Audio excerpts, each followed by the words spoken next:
국내 코로나19 확진자의 산발적 증가에도 지난 주말 트럼프 대통령이 발표한 대중국 보복 조치가 예상보다 적었던 부분이 긍정적 영향을 주는 모습입니다. 주간 증시 전망 금일 시황 정리해드린 뒤에 취재 기자와 함께 자세히 이야기 나눠봅니다.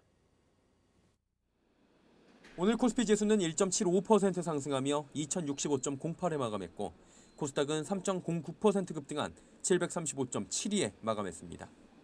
코스피는 개인이 4,464억 원을 매도했지만 기관과 외국인이 1,092억 원, 3,250억 원씩 강하게 매수하며 시장 상승을 주도했고 코스닥은 개인이 589억 원을 매도했지만 매도하던 기관이 193억 원 매수로 전환했고 외국인이 563억 원을 꾸준히 매수하며 3%대 급등을 만들었습니다.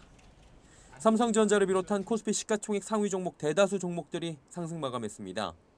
신사업 기대감에 네이버가 하루 만에 하락폭을 되돌렸고 현대차와 현대모비스 등 운송장비 업종도 좋은 흐름을 보였습니다. 코스닥 역시 시가총액 상위 종목들 대다수가 상승했습니다. 다만 지난주까지 상승 흐름을 보여온 2차전지 관련 종목과 엔터 종목군은 잠시 쉬어가는 모습을 보였습니다. 양시장 셀트리온 효과가 항했습니다. 셀트리온은 코로나19 항체 치료제가 페럿을 대상으로 한 동물 실험에서 성과를 거뒀다고 발표했습니다. 항체 치료제 투여 후 바이러스가 최대 100배 감소하고 폐의 염증도 나아졌다고 밝혔는데 이에 셀트리온과 셀트리온 헬스케어, 셀트리온 제약이 일제히 급등 마감했습니다. 한편 셀트리온은 다음 달 말까지 사람을 대상으로 하는 임상실험 돌입을 목표로 하고 있다고 밝혔습니다. 서울경제TV 서정덕입니다. 이제 주간 증시 전망 본격적인 이야기 나눠봅니다. 증권부 김혜영 기자 연결돼 있습니다. 안녕하세요. 네, 김혜영입니다. 국내 소식부터 먼저 여쭤보도록 하겠습니다. 코로나19 국내 확진자 수가 산발적으로 좀 커지고 있고요. 집단 감염 우려도 커지고 있는데 일단 상황부터 정리해 주시죠. 네, 코로나19 확진자가 1일 0시 기준으로 35명을 기록했습니다. 쿠팡 물류센터발 집단 감염 우려 속 수도권을 중심으로 감염 경로를 알 수 없는 깜깜이 감염도 멈추지 않고 있습니다. 이에 정부는 향후 1, 2주를 고비로 보고 전국 물류시설 등을 대상으로 강도 높은 방역 점검을 실시하기로 했습니다. 다행히 코로나19 재감염 우려가 증시에 미치는 영향은 크지 않은 모습입니다. 현재까지 국내 증시는 코로나 재확산 우려보다는 유동성을 바탕으로 상승 여력을 키우고 있습니다. 다만 높아진 밸류에이션 속 미중 갈등 악재에 더욱더 집중하고 있는 모습입니다. 6월 초다 보니까 경제지표 확인도 좀 해봐야 될 것 같은데 이번 주에 미국 5월 ISM 제조업 지수 등이 속속 발표되는데 전망들 어떻습니까? 네, 이번 주에는 코로나가 글로벌 경제에 간 충격파를 확인할 수 있는 경제지표들이 속속 발표됩니다.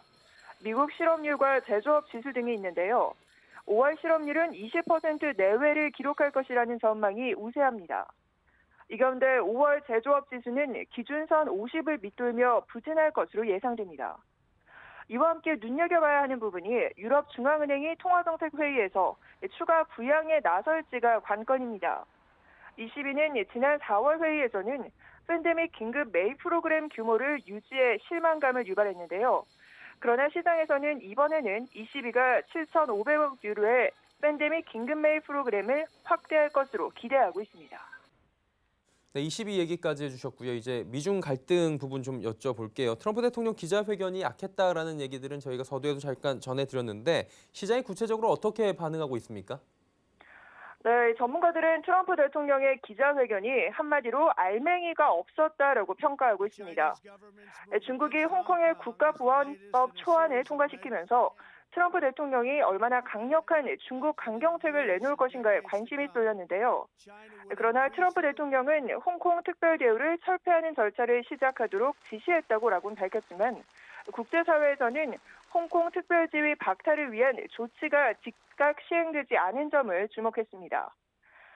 그러나 미중 무역 갈등이 어떤 양상으로 펼쳐질지 예견할 수 없는 만큼 시장에서는 여전히 촉각을 곤두세우고 있습니다. 우선 국내 증시의 조정의 빌미가 될 수 있다는 의견이 나오는데요. 김용구 하나금융투자연구원의 분석 들어보시죠. 결국은 트럼프 연말 선거 전략 자체가 일단은 반중 프레임으로 고착화된 거는 틀림이 없고 결국은 관련된 불확실성 노이즈는 좀 점증할 가능성이 좀 높다라고 보게 되는 거고 그렇게 보면 결과론적으로 시장에 던져지는 것 강달러 압력은 추가적으로 꺾이지 않고 계속 뭐 기승을 부릴 가능성이 높고 이머징에 대한 선호 또 중립적으로 계속 제한될 가능성이 높고 밸류에이션 부담만 남아있는 상황에서 결국 좀 상단이 막히게 되는. 네, 반면 돌발 변수가 아닌 데다 투자 심리를 위축시킬 수는 있지만 상승 추세를 훼손할 가능성은 작다는 의견도 있습니다.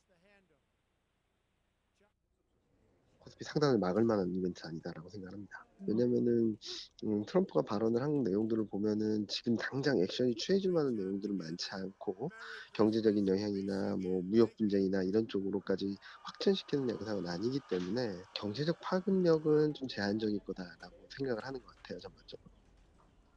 네, 미중 지금 분쟁에 따른 양측의 전망들 하나씩 들려주셨고요.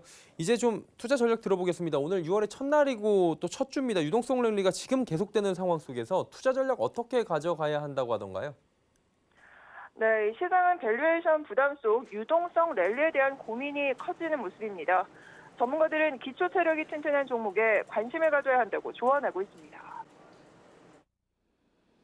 주가만 이제 덩그러니 오르니까 밸류에이션 PER보다만 높아지는 구도인데 펀더멘탈이 수반되지 않는 한 사실은 올라도 불편함은 가중될 수밖에 없는, 그러니까 사상누각과 같은 행보가 더 이어질 거라서 사실은 지금은 뭐 부안해동하는 것보다는 제대로 된 거, 실적 펀더멘탈이 받쳐주는 거, 그리고 확실한 거, 이익가시성 높은 퀄리티 높은 종목들 이런 쪽에서 최대한 좁혀가야죠. 또 가장 안전지대는 바이오 라지캡 대형주일 수밖에 없다라고 좀 보게 되고요. 이제 삼성전자 필드의 IT 쪽이 미중 노이즈라든지 이런 부분에서 안전지대일 수 있다라는 점 측면에서 유동성을 힘으로 올라온 상황에서 이제 뭐 단기 순환매 뭐 계속적으로 있을 수도 있고 그렇긴 한데 주도주를 놓쳐서는 안 된다라고 생각을 하고요. 반도체, 인터넷, 2차 전지 관련주들 오버웨이 전략 유지하고 있고 차별적인 실적 모멘텀 여전히 유효하다라고 생각을 하고 있고요.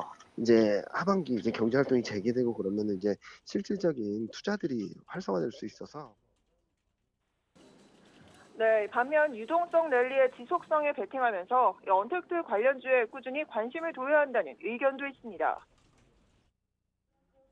그러니까 펀더멘털 장세가 아니라 네. 유동성 장세에서는 돈이 돈을 밀어 올리기 때문에 이익이 뒷받침이 되지 않아도 주가가 가는 거죠. 그럼 지금까지 네이버, 카카오나 NC와 같은 업종 그 해당 기업들은 뭐 이익도 잘 나겠지만 너무 높기 때문에 그냥 이제 차익 실현을 할 거냐, 아니면 다른 요인이 보이지 않으면 당분간은 이 컨셉으로 계속 갈 거냐에서 대체적으로 이제 후자 쪽으로 가는 거죠. 예, 주간 증시 전망 여기까지 하도록 하겠습니다. 증권부 김혜영 기자와 이야기 나눠봤습니다. 고맙습니다. 네, 고맙습니다.